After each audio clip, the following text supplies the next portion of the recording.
देखिए साथियों, ये रोमांस में हुआ ब्रेकअप है और रोमांस असल में दो ब्रोज के बीच में था, इलॉन मस्क और डोनाल्ड ट्रंप, और उनके बीच में हुआ यह ब्रेकअप यानी ब्रोमांस में हुआ ब्रेकअप आज के सेशन का मुख्य टाइटल है। मुख्य टाइटल हम सबके लिए इसलिए मायने रखता है, जिस तरह से ट्रंप ने पूरी दुनिया में उधम मचाया हुआ है, अब वो उधम उनके घर पहुंच गया है। उनके घर कुछ इस तरह से पहुंचा, जो व्यक्ति इनकी सफलता पर बल्लियां उछल रहा था, जो व्यक्ति इनकी सफलता पर इतना खुश था कि ट्रंप को बनाने वाला मैं हूं, आज वही व्यक्ति इनसे खिन्न हो गया है।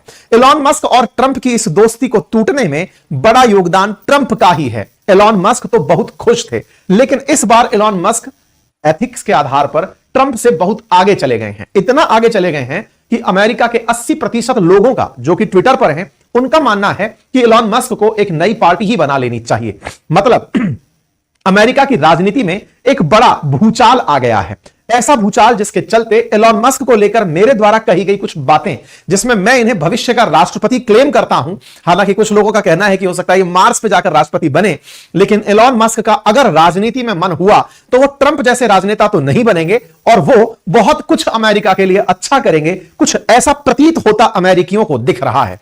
बड़ा सवाल है कि ट्रंप और इलॉन मस्क के बीच आफ्टर ऑल ब्रेकअप किस बात पर हुआ, कहां जाकर इन दोनों के बीच बात बिगड़ गई, कौन सी ऐसी बात है जिसे लेकर मैं यह कह सकता हूं कि हमारे देश के अंदर वो राजनेता बड़ा जिसने फ्री सिलेंडर दिया या फ्री राशन बांटा, जिसने बिजली बिल फ्री किया या पानी का बिल फ्री किया या यात्राएं फ्री की या हेल्थ फ्री किया। लेकिन आज अमेरिका जो देख रहा है वो ये है कि ट्रंप ने भारतीय राजनेताओं की तरह फ्रीबीज बांटने का प्रयास ही किया था। इलॉन मस्क ने रेड फ्लैग कर दिया और कहा कि अच्छा तो फिर मैं चलता हूं, और ऐसा चला कि मैं इस व्यक्ति से 1% कन्विंस नहीं हूं। आज के सेशन में जानेंगे उस कहानी को जिसके चलते इलॉन मस्क ने ट्रंप का साथ छोड़ा, और ना केवल साथ छोड़ा, जिद्दी ट्रंप इलॉन मस्क के खिलाफ खुलकर उतर आए। इतना तक कह दिया कि सुविधाएं जो इलॉन मस्क को सरकारी सब्सिडी के रूप में दी जा रही हैं, उन्हें तत्काल प्रभाव से बंद कर दिया जाए। मस्क भी कहां चुप रहने वाले थे, ट्विटर पर कंट्रोल जो करते हैं, उन्होंने साफ साफ कहा कि आप मुझ पर बम गिराने की सोचते हैं, जरा विचार कीजिए कि आपकी अगर एप्स्टीन फाइल खुलकर आ गई तो दुनिया को क्या बताइएगा। क्या बताएंगे कि आपने एक सेक्स दलाल को मरवा दिया था। एप्स्टीन नाम का व्यक्ति जो दलाली करता था, जो कि ब्रोकर था, ब्रोथल्स का ब्रोकर था, या कहिए कि लड़कियां सप्लाई करता था ट्रंप को, उसको आपने मरवा दिया था। कुछ इस तरह के आरोप एप्स्टीन फाइल्स के माध्यम से ट्रंप के तरफ घूमने शुरू हो गए हैं। क्या कहानी है इन दोनों के कलेश की, इस कहानी से बहुत से लेसन मिलते हैं। वाशिंगटन पोस्ट लिखती है कि मस्क ने कहा कि Trump would have lost 2024 election without his help, तो वही ट्रंप कहते हैं कि इनकी तुरंत सरकारी कॉन्ट्रैक्ट और सब्सिडियां खत्म कर दो। दो दोस्तों के बीच में हुआ यह जो झगड़ा है, जिसमें एक कह रहा है कि अगर मैं ना होता तो ट्रंप राष्ट्रपति ना बनते, राष्ट्रपति कहते हैं कि अगर मैं हूं तो मैं तुम्हारी सब्सिडी और गवर्नमेंट कॉन्ट्रैक्ट सब खत्म कर दूंगा और तुम्हें किसी लायक नहीं छोड़ूंगा। शायद किसी ने सही कहा है कि जब विवाद देखना हो तो दो दोस्तों के बीच हुआ विवाद देखिए, क्योंकि जब दुश्मनी करनी होती है तो दोस्त सबसे भीषण दुश्मन बनकर आते हैं। अब कौन किसके लिए कितना भीषण दुश्मन बनेगा, यह तो आने वाला समय बताएगा, और वाकई में ये लोग दोस्ती के नाम पर लांछन थे या केवल मौका परस्ती, क्योंकि शायद दुनिया ने दोस्ती की यह परिभाषा तो कभी एक्सपेक्ट नहीं की होगी जो इस समय ट्रंप और इलॉन मस्क के बीच देखने को मिल रही है। साथियों, आपको याद होगा हाल ही में गोल्डन की देकर के मस्क को ट्रंप ने विदा किया था। आपको याद होगा, इस पर हमने सेशन भी किया है। हाल ही में इन्होंने ट्रंप का साथ छोड़ा था, यह कहते हुए कि माननीय ट्रंप, आपने जो मुझे जिम्मेदारी दी थी वो जिम्मेदारी थी कि मैं आपके सरकारी विभागों का खर्च घटाऊं। मैंने अपनी जिम्मेदारी डोजी डिपार्टमेंट में रहते हुए बढ़िया से की, डिपार्टमेंट ऑफ गवर्नमेंट एफिशिएंसी में रहते हुए बढ़िया से की, लेकिन अब वक्त आ गया है कि मैं चलता हूं, क्योंकि मेरी और आपकी नीतियां सेट नहीं बैठ रही हैं। इसका मतलब कहीं ना कहीं ऐसा था कि इन्हें यह फीलिंग आ चुकी थी कि अगर ये ट्रंप के साथ रहे तो अपने एथिक्स के साथ कॉम्प्रोमाइज करने लगेंगे, और एथिक्स के साथ होते इन कॉम्प्रोमाइज को शायद मस्क देख नहीं पाए। आप में से बहुत तरह के प्रश्न दिमाग में बन रहे होंगे, हम उन सभी प्रश्नों को आज लेकर चलेंगे। फिलहाल के लिए तो आप इन ट्वीट्स को और ट्रुथ पर आए मैसेजेस को देख सकते हैं। अब तो कई बार यह बिलीव होने लगता है कि यह ट्रंप ने जो ट्रुथ नाम से अपना सोशल मीडिया हैंडल बनाया था, वो क्या केवल इसीलिए बनाया था कि उन्हें पता पता था कि एक दिन मस्क से झगड़ा होगा और वो उस झगड़े को झेल नहीं पाएंगे। इसी चलते वो मस्क को जवाब भी ट्रुथ के माध्यम से दे रहे हैं, ट्विटर के माध्यम से नहीं दे रहे हैं। इस पर मस्क का जितना भी बयान हो, कुल मिलाकर लोगों के दिमाग में तो मसाला ही दे गया है और मसाले में मस्क पीछे नहीं हट रहे हैं। वो बार बार उनसे एक ही चीज पूछ रहे हैं कि सर वो आपकी एप्स्टाइन फाइल के बारे में क्या कहना है। चर्चा है साथियों एक ऐसे युद्ध की जो दो दोस्तों के बीच में है, लेकिन दो देशों के संघर्ष से कम नहीं है। ट्रंप ने जिस तरह से हाल ही के समय में दुनिया को अपनी सनकीपन से, अपने पागलपन से हिलाकर पटक दिया, आज उनकी यही सनक उनके देश में पहुंच चुकी है और उनके काम में पहुंच चुकी है। ट्रंप का यह जो बर्ताव है, जो वर्तमान समय में मस्क के खिलाफ है, इससे यह पता चलता है कि अब तो जो राजनेता उनसे बचे रह गए, अब तो सम्मान बढ़ने लगता है दुनिया के कई राजनेताओं का, जो ट्रंप के पास जाकर आए और अपनी सही से इमेज बचाकर वापस ले आए। यह कहानी शुरू भी किसी ऐसे ही राजनेता से होती है। हाल ही में जर्मन चांसलर मिलने पहुंचे थे ट्रंप से और जब वो टेबल पर बैठे, कुर्सी पर बैठकर बतिया रहे थे, अचानक किसी पत्रकार ने सवाल पूछा और ट्रंप आदत से मजबूर और वो पक से गा दिए। जो गाए उस पर भी डिटेल की चर्चा होंगी, चर्चाएं बहुत होंगी, लेकिन जिनके दिल टूटे हैं उनकी जरा मीमगिरी देख लेते हैं। आज मजा आया मुझे इन पर बने हुए लोगों के कमेंट्स और मनोरंजन के इन दृश्य जिन्हें आप मीम्स कहते हैं, इनको देखते हुए। एक भाई साहब हैं, वो लिखते हैं कि अब मैं क्या करूं, मैंने तो टेस्ला के ट्रक पर दोनों की फोटो बनवा रखी थी, मेरा क्या होगा। इसी बीच में कुछ और ट्वीट्स निकल कर आते हैं जिसमें से मीम समर्थक कहिए या मस्क समर्थक कहिए, वो खड़े हो जाते हैं ट्रंप के खिलाफ कि ट्रंप तुम पगला गए हो। कुछ लोग इस तरह से मीम बना रहे हैं और कह रहे हैं कि ट्रंप और मस्क जब झगड़ रहे हैं तो देखने के लिए और ताली बजाने के लिए बहुत से लोग खड़े हैं, उनमें नरेंद्र मोदी जी सबसे आगे हैं। एक तो मीम ऑफ द डे कहा जा सकता है, जिसमें से नरेंद्र मोदी जी के नाम पर किसी ने ट्वीट डालकर किया हुआ है, मीम बनाया, मजाक बनाया है, लिखा गया है कि हम दोनों, आप दोनों के बीच में समझौता कराते हैं। खैर, फिलहाल के लिए शी जिनपिंग, बाइडेन, पुतिन, कमला हैरिस सब तालियां बजा रहे हैं ट्रंप और मस्क के झगड़ने पर। कुछ इस तरह की तस्वीरें बनाई जा रही हैं कि इस बार ट्रंप की कुर्सी के बगल में मस्क बैठे हुए थे। विवेक रामास्वामी ट्रेंड कर रहे हैं कि यह बहुत समझदार आदमी था जो ट्रंप के जाल में नहीं फंसा, क्योंकि ट्रंप अल्टीमेटली इसी को लपेटने वाले थे। लोग इस तस्वीर को डालकर जकरबर्ग की फोटो लगाकर पूछ रहे हैं कि बेटा अब तुम्हारा नंबर है, तुम मस्क की जगह लोगे क्या। लोग इस तरह के सवाल इनसे पूछ रहे हैं। Big beautiful bill. अब आपके दिमाग में प्रश्न होना चाहिए, हालांकि इस पर मैंने डिटेल सेशन किया है, पता नहीं मुझे इस बात का इंट्यूशन बहुत पहले से आ गया था कि अमेरिका में इसकी वजह से कुछ फटेगा। इसलिए जब यह बिल पहली बार इंट्रोड्यूस हुआ था ना, कहीं कहीं चर्चा नहीं थी इसकी इतनी ज्यादा इंडियन मार्केट में, मैंने इसके ऊपर डिटेल वीडियो बनाया था अपनी पाठशाला पर, अभी डला हुआ है, मैं दिखाऊंगा, आप उसको जाकर जरूर सुनिएगा। काफी लंबा चौड़ा बनाया मैंने उसको, और उसमें इंडियंस का नाम डाल के बनाया ताकि आप उसमें रुचि लें। फिलहाल के लिए वन बिग ब्यूटीफुल बिल की चर्चा मैं कर रहा हूं। चर्चा में यह है कि इन दोनों, मतलब बिल का कंटेक्स्ट क्या है कि बिग है और ब्यूटीफुल है, यानी कि इसमें बहुत सी चीजें हैं और यह ट्रंप की नजर में बहुत ही अच्छा काम है जो ट्रंप करने जा रहे हैं। इस बिल को नहीं चाहते मस्क की ये पास हो, मस्क नहीं चाहते कि ये बिल अमेरिका में कभी कानून बने। असली बवाल ये चीज है, ठीक है। अब आपके दिमाग में भी क्यूरियोसिटी बनेगी कि आफ्टर ऑल ऐसा इस बिल में है क्या। तो थोड़ा सा आपके सामने मैं पिक्चर देता हूं ट्रंप के द्वारा किए गए एक ट्वीट की। हालांकि मैंने इस पर डिटेल वीडियो बनाया है और मैं अपनी टीम से यह भी निवेदन करूंगा कि वो आपको इस बिल को टैग भी करके कमेंट बॉक्स में पिन कर दे, आप इसको देखिएगा, मतलब इस पर वीडियो को देखिएगा। बिग में, इस बिल के अंदर massive tax cuts, no tax on tips, no tax on overtime, tax deduction when you purchase an American made vehicle, along with strong border security measures, pay raises to ICE and border patrolling agents। आसान भाषा में कहूं तो कुछ इस तरह का काम किया गया है। Tax tax tax tax tax हटा दिया गया है। टैक्स कई चीजों से हटाया गया है, ऐसा नहीं पूरी तरह अमेरिकन टैक्स फ्री हो गए हैं, बहुत से ऐसे मसलों पर से टैक्स हटा दिया गया है जहां अमेरिका में पहले टैक्स हुआ करता था। अब आप पूछेंगे सर ये तो बहुत अच्छी बात है, कोई भी सिटीजन यही तो चाहेगा कि उसके ऊपर से टैक्स हटे। टैक्स हटाना ही तो किसी नागरिक की सबसे पहली चाहत होती है कि मेरे ऊपर टैक्स कम हो और सुविधाएं ज्यादा मिले। बिल्कुल सही है। सरकार चाहती है कि टैक्स बढ़े और कमाई बढ़े तो जनता पर ज्यादा खर्च करे। ट्रंप क्या चाह रहे थे? ट्रंप चाह रहे थे कि मैं टैक्स कम करूं और टैक्स कम करने के बावजूद भी जनता पर ज्यादा पैसे खर्च करूं। देखिए ये दो पक्ष हैं जिनको आपको समझना जरूरी है।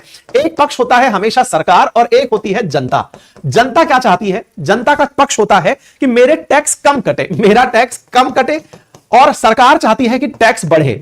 ठीक है, ऐसा क्यों? क्योंकि सरकार टैक्स को इकट्ठा करके जनता पर खर्च करती है। आज जो हम रोडवेज, हाईवेज, ये सब रेलवेज बने देखते हैं, ये सब इसी कारण संभव होता है क्योंकि टैक्स आप पे करते हैं, सरकार सुविधाएं विकसित करती है। ट्रंप क्या चाह रहे थे? ट्रंप चाह रहे थे टैक्स भी घटे और जनता की सुविधाएं बढ़े। सुविधाएं यानी कि जो फैसिलिटीज हैं वो यहां पर बढ़ाई जाएं, फैसिलिटीज बढ़े और टैक्स घटे। अगर ऐसा होता है कि फैसिलिटीज को आप बढ़ाते हैं तो अनडाउटेबली खर्च बढ़ेगा, और खर्च बढ़ेगा मतलब टैक्स कम हो रहा है और खजाना खाली हो रहा है। भाई टैक्स कलेक्शन कम होगा और सरकार सुविधाएं बढ़ाने जा रही है, तो कहां से जाएगा पैसा? पैसा जाएगा जो खजाने में भरा हुआ है। खजाना मतलब सरकार का सरकारी खजाना, जिसमें सरकार बचाकर पैसा रखती है। अगर आप उसको खर्च करते हो तो क्या अमेरिका का खजाना बहुत बड़ा है? जी नहीं। अमेरिका ऑलरेडी कर्ज में चलता है, डेट में चलता है, दुनिया को बहुत सारे बॉन्ड्स जारी करके चलता है। ऐसे में अगर आप अपना खजाना खाली करके खर्च करते हैं तो अमेरिका पर कर्ज बढ़ जाएगा। अमेरिका पर कर्ज बढ़ना अमेरिका की सेहत के लिए अच्छा नहीं है। आज ट्रंप चाइना के साथ नेगोशिएट करने के लिए तैयार हुए, उसके पीछे का बड़ा कारण था क्योंकि चाइना ने अमेरिका के बहुत सारे बॉन्ड खरीदे हुए हैं। ट्रंप को चीन के सामने झुकना ही इसलिए पड़ा क्योंकि चीन ने ट्रंप से या अमेरिका से बहुत सारा ऐसा पैसा लिया हुआ है जिसकी जरूरत है अमेरिका को कि भैया ये हमारी इकोनॉमी को हिला देगा। कभी आएंगे उस बात पर।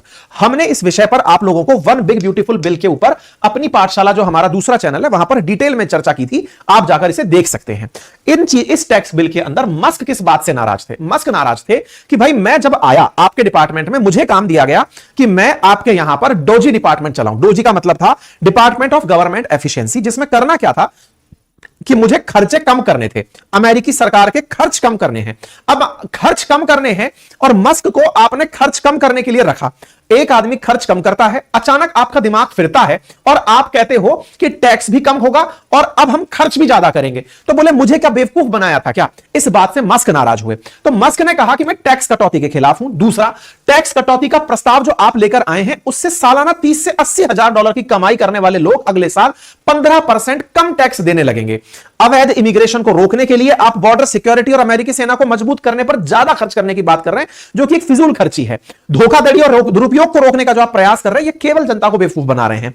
कुल मिलाकर के इन्होंने मतलब बिग ब्यूटीफुल बिल में अमेरिकी सरकार की कर्ज सीमा भी ट्रंप ने बढ़ा दी कि अमेरिकी सरकार जो कर्ज ले सकती है वो ज्यादा कर्ज ले सके। ट्रंप ने इस बिल में यह प्रोविजन डाल दिए। इलॉन मस्क इस बात के खिलाफ थे।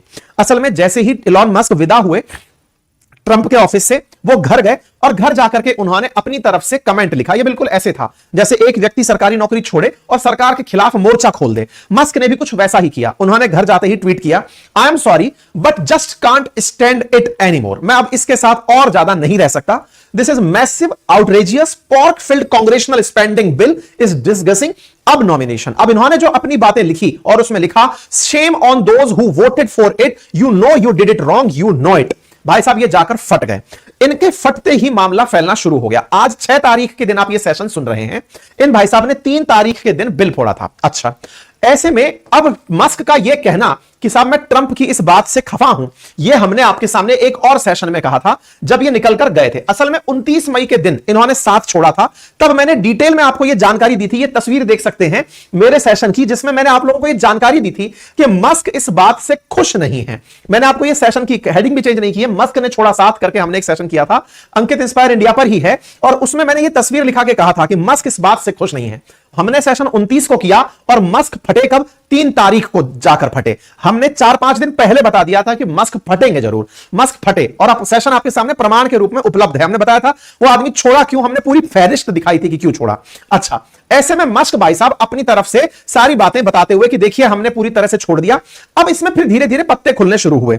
दोनों ने ही अपनी अपनी तरफ से बातें रखना शुरू किया। एक बैकग्राउंड में खबर और चलने लगी और वो ये थी कि ट्रंप ने एक ऐसे व्यक्ति को नासा का चीफ नहीं बनाया जिसे इलॉन मस्क चाहते थे। इसका नाम था जैरेड इसाकमैन। जैरेड इसाकमैन नाम का एक व्यक्ति था जिसे मस्क चाहते थे कि वो नासा का चीफ बने। ट्रंप ने उनको नहीं बनाया, और नहीं बनाया इस बात से मस्क नाराज थे। खैर, नाराजगी जो भी हो, अब जनता के सामने वो आ गई हैं। जब से राष्ट्रपति की उम्मीदवारी हुई तब से लेकर अब तक का सारा कलेश मैंने आप लोगों को यहां तक के लिए बता दिया है। ठीक है साहब। इसके बाद मस्क शुरू होते हैं यह कहने के लिए जनता को कि इस बिल को पास मत होने दो। इंटरेस्टिंग है, आम जनता के बारे में अगर आप बात कर रहे हैं तो आम जनता टैक्स नहीं देना चाहती। यह मैंने आपको शुरुआत में बताया। तो क्या मस्क के इस कहने पर जनता ट्रंप के खिलाफ हो जाएगी? तो देखिए, काम बड़ा ही पॉपुलिस्टिक है। यह ऐसा है कि कल को सरकार, भारत सरकार अनाउंस कर दे कि भारतवासियों से इतना टैक्स कम वसूला जाएगा, और अचानक इस बात पर कोई आदमी बाहर आए और वो कहे कि मैं अब सरकार के खिलाफ हूं। जनता वालों, सरकार के खिलाफ हो जाओ क्योंकि सरकार टैक्स कटौती कम करके देश को घाटे में ले जा रही है। लेकिन जनता खुद के फायदे पर फोकस करेगी और फोकस करके इस पॉपुलिस्टिक अप्रोच को आगे बढ़ाएगी। हमारे देश में तो ना जाने कितनी ही सरकारें लास्ट में किसानों को, महिलाओं को सम्मान निधि और ये दिलवा करके रिपीट होकर आई हैं। कई राज्य इसके प्रमाण हैं, जिस तरह से आपने इलेक्शंस में देखा ही है, महिलाओं के लिए एक योजना अनाउंस करी, जिस भी राज्य ने, वो सारे राज्य रिपीट होकर के आ गए। तो ये फ्रीबीज बांटते हुए ट्रंप तो हीरो हैं, लेकिन मस्क इसके खिलाफ खड़े होकर बड़ा मोर्चा ले लिए हैं। मस्क ने बाकायदा इस तस्वीर को पोस्ट करते हुए लिखा कि मैंने डोजी के माध्यम से पैसा बचाया और इन भाई साहब ने अपनी पूरी ट्रेन चला दी बिग ब्यूटीफुल बिल के नाम से और मेरी पूरी गाड़ी को साइड में कर दिया। तो एग्जैक्टली ये बात इलॉन मस्क ने किसी की रीट्वीट करते हुए अपनी बात की सहमति दर्शाई। इसी के लिए मस्क ने कहा कि इस बिल को पास मत होने दो। दिमाग में आपको एक प्रश्न आना चाहिए, यह बिल पास कहां से होने वाला था? मैंने आपसे पहले ही कहा कि यह हाउस ऑफ कॉमन्स से, वहां का जो हाउस ऑफ रिप्रेजेंटेटिव है, मतलब भारत के लोकसभा की तरह है, वहां से तो पास हो चुका है। अभी इस बिल को सीनेट में जाना है, जुलाई में यह सीनेट में होगा। सीनेट अमेरिका का उच्च सदन होता है जहां पर 100 सांसद हैं। अमेरिका में इस समय पर जो ट्रंप की पार्टी है उसका बहुमत है वहां पे, तो ट्रंप वहां पर 4 सांसद बहुमत में है। 54 सांसद इस समय ट्रंप की पार्टी के हैं और बाइडेन की पार्टी के वहां पर 46 सांसद हैं। अगर वो जो 4 सांसद हैं सीनेट में, अगर वो मस्क के साथ हो गए तो यह बिल पास नहीं हो पाएगा। हो सकता है कि मस्क उन सीनेटर्स को प्रभावित करने का काम करे इन सभी चीजों से। वो लोगों को बार बार एहसास दिला रहे हैं कि इस बिल को पास नहीं होने देना है। इस विषय पर ये दोनों लोग जो आपस में भिड़े, वो भिड़ने की खबर न्यूज बन गई। अब भिड़ने की खबर कहां से निकल के आई? ये कल की ही बात है, गुरुवार की बात है। गुरुवार को क्या हुआ कि जर्मनी के चांसलर जो थे ना, वो इनसे मिलने आए और ये अपने जो बड़ बोले भाई साहब हैं, ये मीडिया देखते हैं, मैंने पहले भी कहा कि ये भाई साहब पत्रकार रहे हैं, एंकर रहे हैं, होस्ट रहे हैं, ब्रेकिंग खबर करने की और बोलने की इनको बहुत तेज मचती है अंदर से। तो ऐसा ही इनके साथ कल कुछ हुआ। ये जब बतिया रहे थे टेबल पर बैठ करके, इनसे किसी पत्रकार ने पूछ लिया कि सर वो मस्क के बारे में क्या ख्याल है। अब इनसे रुका नहीं गया, रात की बात थी। इस बीच पर ये बात तुरंत बाहर निकल आते हैं और ये कहते हैं कि मुझे हमेशा से इलॉन पसंद रहे हैं। आपने देखा होगा कि उन्होंने मेरे लिए क्या कहा, उन्होंने मेरे बारे में कुछ भी बुरा नहीं कहा। मैं चाहूंगा कि वे बिल की बजाय मेरी आलोचना करें, क्योंकि बिल तो शानदार है। यह हमारे देश के इतिहास में सबसे बड़ी कटौती होगी। अरे बिल्कुल होगी, खजाना लुटा दोगे तो कटौती ही होगी। इलॉन और मेरे बीच बहुत अच्छे रिश्ते थे, मुझे नहीं पता आगे भी हमारे बीच अच्छे रिश्ते रहेंगे या नहीं। पत्रकारों ने जब इनसे पूछा इस बात पर ये भाई साहब यहां नहीं रुके और ये थोड़ा और आगे निकल गए। इन्होंने अपने इस बिल में ऐसी बात उजागर की कि मस्क को असल में चुभ ये बातें रही हैं। कौन सी बातें? बोले असल में इस बिल की पूरी जानकारी इलॉन मस्क को तो डे वन से थी। मैं यहां पे कह सकता हूं कि इस रूम में जितने लोग बैठे हैं उनसे ज्यादा इस बिल के बारे में मस्क जानते थे। उन्हें इससे तब तो कोई दिक्कत नहीं थी। दिक्कत तो तब हुई जब मैंने इलेक्ट्रिक व्हीकल्स के मैंडेट में कटौती करने की बात की, जिसमें अरबों डॉलर खर्च होता है। अब इस कहानी को थोड़ा सा समझ लीजिए। असल में क्या है, अमेरिका में इलेक्ट्रिक व्हीकल्स को खरीदने के लिए जैसे भारत में सब्सिडी दी जाती है, ऐसे अमेरिका में भी सब्सिडी दी जाती है। इलेक्ट्रिक व्हीकल्स में टेस्ला, जो कि ट्रंप उसकी मस्क की कंपनी है, उसका बड़ा काम है, मतलब बड़ी कंपनी है वो। ऐसे में जब सरकार सब्सिडी देती है तो टेस्ला की बिक्री ऑटोमेटिक बढ़ने लगती है। टेस्ला के समर्थन में ट्रंप खुद तक उतर के आए हैं, कई बार प्रचार तक किया है। ऐसे में अगर मैं सब्सिडी घटाता हूं तो सब्सिडी घटाने की बातें मैंने बिग ब्यूटीफुल बिल में की थी। इससे टेस्ला के मालिक मस्क नाराज हो गए। उनको यह बात बुरी लगी कि मैं ईवी के ऊपर कटौती करके उनके धंधे को नुकसान पहुंचा रहा हूं। उन्होंने कभी कोई शिकायत नहीं की, लेकिन जैसे ही हमारी सरकार से अलग हुए उनकी राय बदल गई। इलॉन से मैं बहुत निराश हूं, मैंने उनकी बहुत मदद की है। अब ये वही वाली बात है जैसे भारत पाकिस्तान के बीच मैंने सीज फायर करवाया है, ये वैसी ही बात है, मैंने मस्क की बहुत मदद की है। मस्क इस बात से बिखर गए कि यार तू कहीं भी मुंह निकालकर बस चौंच निकालकर थूक देता है। थोड़ा विचार कर कि इस पद पर बैठने में भी मेरा कंट्रीब्यूशन है मेरे भाई। इस पद पर यानी कि राष्ट्रपति बनाने में उस भाई ने $250 मिलियन खर्च किए। इनके साथ में कोई नहीं खड़ा था बिलियनियर, वो व्यक्ति अकेला खड़ा होता है, अपना पूरा ट्विटर झोंक देता है, पैसा लगाता है और इनको राष्ट्रपति बनवाता है, और ये बात बोल रहे हैं कि मैंने उनकी बहुत मदद की। अच्छा, टेस्ला क्या ट्रंप तुम्हारे काम काल से ही चल रही है? टेस्ला पहले से चली आ रही थी, पर कोई बात नहीं। भाई साहब, ये भाई साहब जो हैं अपनी बातें बोलते हुए निकल गए। मस्क ने ट्रंप के दावे को तुरंत झूठा करार दे दिया। थोड़ी ही देर बाद में मस्क अपना ट्वीट कर देते हैं। जैसे ही ये बोलते हैं, मस्क का ट्वीट आ जाता है, this bill was never shown to me even once and was passed in dead of night so fast that almost no one in Congress could even read it. इन्होंने कहा कि एक तो इस बिल को इतना जल्द, पहले तो मुझे पता ही नहीं था, ये तो झूठ बोल रहा है आदमी, ठीक है। दूसरी बात मस्क ने कहा, दूसरी बात ये कि ये व्यक्ति जो बात बोला, इनकी जो कांग्रेस है, कांग्रेस बोले तो यहां की जो संसद है, उसके जो लोग हैं वो तक उस बिल को प्रॉपरली नहीं पढ़ पाए हैं। ये व्यक्ति इतना तेजी से उस बिल को और उल्टा काम किया। उन्होंने कहा दुनिया मरे तो मरे, मैं क्या कर रहा हूं, मैं तो जाकर ग्रीनलैंड ले लूंगा, कब्जा कर लूंगा, ये कर लूंगा और वो कर लूंगा, और दुनिया वालों कार्बन उत्सर्जन भर भर के करो। मतलब अपने देश के नागरिकों से कहा कि क्यों जबरदस्ती ईवी के चक्कर में पड़े हो, खूब ज्यादा तेल कंज्यूम करो। और मैंने इस पर आपको चर्चा के दौरान कहा भी था, मैंने कहा ये जो कर रहे हैं कदम, ये बड़ा ही एक्सट्रीम पागलपन है जो ट्रंप कर रहे हैं। ट्रंप केवल खुद का सोच रहे हैं, उन्हें परवाह नहीं है दुनिया पर इसका क्या असर होगा। वो खूब सारा तेल यूज करने पर ईवी के ऊपर से हाथ हटाया और कहा कि खूब तेल खर्च करो। ये भाई साहब उतर के कहने लगे कि ये बेवकूफी है, दुनिया को एनर्जी बचानी है, एनर्जी से निकलना है, प्रदूषण से बचना है, क्या कर रहे हो। कोई बात नहीं साहब, दोनों एक दूसरे के खिलाफ रहते रहे। Keep the EV solar incentive cut in the bill, even though no oil and subsidies are touched, but ditch the mountain of disgusting pork in the bill. खूब साला इनके बीच में जबरदस्त तरीके से मामला फैला। मस्क एक तरीके से खुलकर सामने आ गए कि आप जो कर रहे हैं वो किसी भी तरीके से ना तो देश के हित में है और ना ही ना तो पर्यावरण के हित में है और ना ही देश के हित में है। दोनों का आमना सामना होना शुरू हुआ।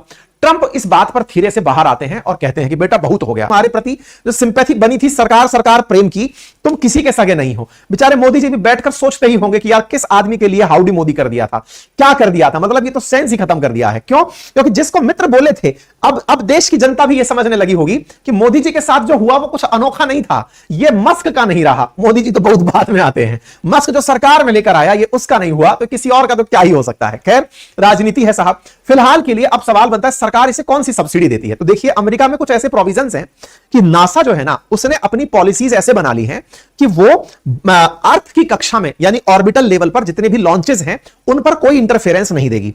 नासा ने नियम बना रखा है कि अब हम इंटरप्लेनेटरी मिशन पे काम करेंगे, यानी कि अगर मार्स पे जाना हो, जुपिटर पर जाना हो, सैटर्न पर जाना हो, सन की तरफ की बात करनी हो, उस पर नासा काम करेगी। और अर्थ के आसपास यानी कि अर्थ के रिलेटेड जितने भी ऑर्बिटल लेवल की बातें हैं बोले वो हम लोग कर लेंगे। ये किसका सोचना है?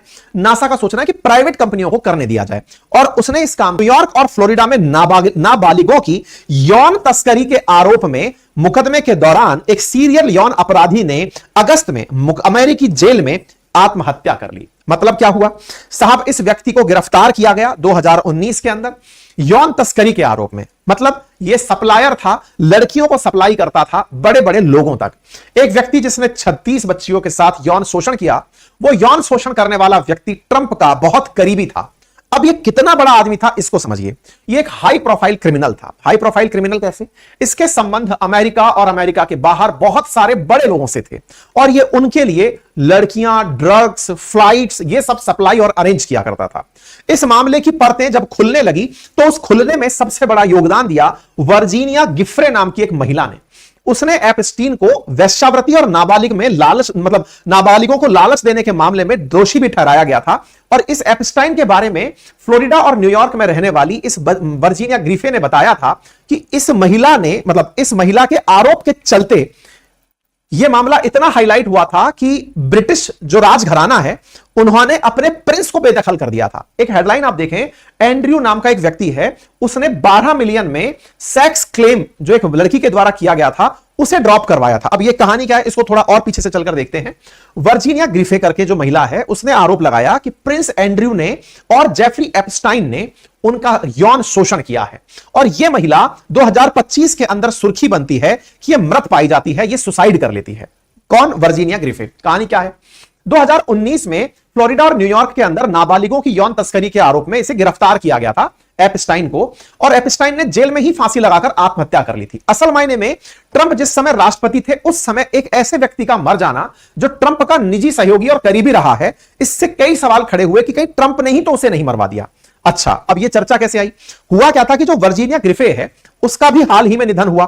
तब यह न्यूज वापस से तैरने लगी। तैरते हुए क्या निकलकर आई कि इस व्यक्ति ने ही 1999 से 2002 के बीच इस वर्जीनिया ग्रिफे नाम की लड़की को कई लोगों के पास भेजा था यौन संबंध बनाने के लिए। जिनके पास ये गई थी उनमें से प्रिंस एंड्रयू भी एक था। प्रिंस एंड्रयू ब्रिटेन की जो रॉयल फैमिली है उसके अंदर एक प्रिंस है। इस पूरे प्रिंस चार्ट को तो हम बाद में निकालेंगे। वर्जीनिया ने प्रिंस एंड्रयू के खिलाफ मुकदमा भी कर दिया था। वर्जीनिया ने साल 2021 में ब्रिटेन के प्रिंस एंड्रयू के खिलाफ मुकदमा भी दायर किया। ग्रिफे ने आरोप लगाया था कि जब वो 17 साल की थी तब जेफरी एप्स्टीन ने उसे एंड्रयू के पास भेजा था और प्रिंस ने उसका यौन शोषण किया था। वर्जीनिया ने कहा कि प्रिंस एंड्रयू के साथ 3 बार उसने यौन संबंध बनाए। एक बार लंदन यात्रा के दौरान, दूसरी बार एप्स्टीन ने न्यूयॉर्क वाले बंगले पर भेजा, तीसरी बार अमेरिका में वर्जिन आइलैंड में उसको भेजा। इसके साथ साथ अब पहली और दूसरी बार एंड्रयू से जब वो मिली थी उस समय उसकी महज उम्र 17 साल ही थी। कुल मिलाकर के वर्जीनिया के आरोप लगने के बाद शाही परिवार ने तो एंड्रयू को निकाल दिया, लेकिन एपस्टीन बढ़िया जिंदगी जीता रहा। एपस्टीन फाइल्स में नाम क्यों आता रहा और इसके बारे में क्या कहानी है, इसके बारे में थोड़ा सा समझिए। अमेरिकी जस्टिस विभाग, क्योंकि 2019 में एपस्टीन ने फांसी लगा ली, अमेरिकी राष्ट्रपति के साथ संबंध होने की बात पुष्ट होती है। पता चलता है कि एपस्टीन नाम का जो ये व्यक्ति था, ये ट्रंप के साथ, पॉप आइकन माइकल जैक्सन के साथ, अमेरिकी अभिनेता एलेक बॉल्डविन के साथ, फिल्म निर्माता हार्वे विनस्टीन के साथ, इन कई हस्तियों के साथ पूरी तरह